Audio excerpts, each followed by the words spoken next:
मनीषा सिंह आपका स्वागत करती हूं लिविंग 24 न्यूज में और आप देख रहे हैं आज की स्पेशल ब्यूरो रिपोर्ट। और अमेरिका ट्रेड डील की पूरी जानकारी नहीं है तो कोई प्रतिक्रिया उनको देने से बचना चाहिए। मैं जैसे अब भारत और अमेरिका के मामले में कोई प्रतिक्रिया दूं वो मेरे असर का मामला नहीं है, लेकिन मैं ये जानता हूं कि अगर टैरिफ 50% था और टैरिफ वो 18% घट करके हुआ है तो ये मोदी है तो मुमकिन है। अगर यूरोपीय यूनियन 27 देश 45 करोड़ से अधिक की आबादी का क्षेत्र अगर फ्री ट्रेड डील का एग्रीमेंट हुआ है तो ये मोदी है तो मुमकिन है।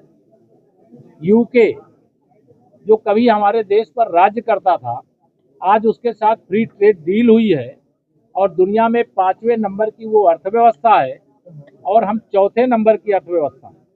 तो ये अपने आप में भारत की प्रगति को दर्शाता है। हमारी आर्थिक प्रगति लगभग 7% अनुमानित है।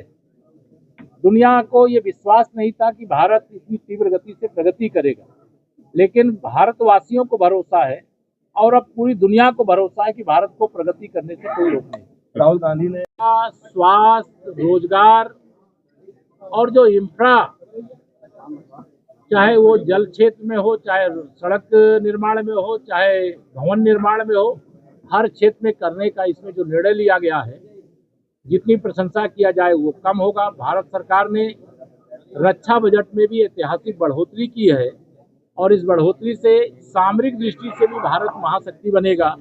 आर्थिक दृष्टि से हम महाशक्ति बन रहे हैं। दुनिया के अंदर भारत की प्रतिष्ठा हमारे बजट और हमारी सरकार की नीतियों के कारण से बढ़ी है और भारत प्रगति के एक नए मुकाम को छूने का काम करेगा।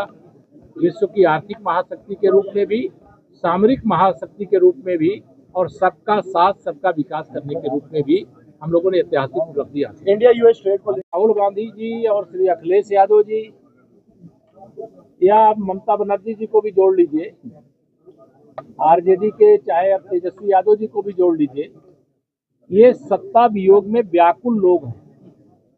ये सत्ता के बिना राजनीति नहीं कर सकते क्योंकि सेवा इनके संस्कार नहीं है और सत्ता इनको मिलने वाली नहीं है।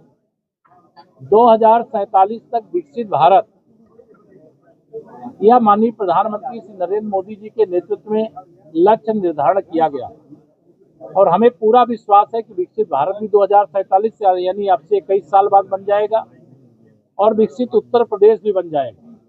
और ये जो सत्ता के बिना बेचैन होकर के मुद्दा विहीन लोग फर्जी आरोप लगाते हैं, फर्जी तरीके से राजनीति करते हैं, उनकी राजनीति की ऐसी दुकान अब चलने वाली नहीं।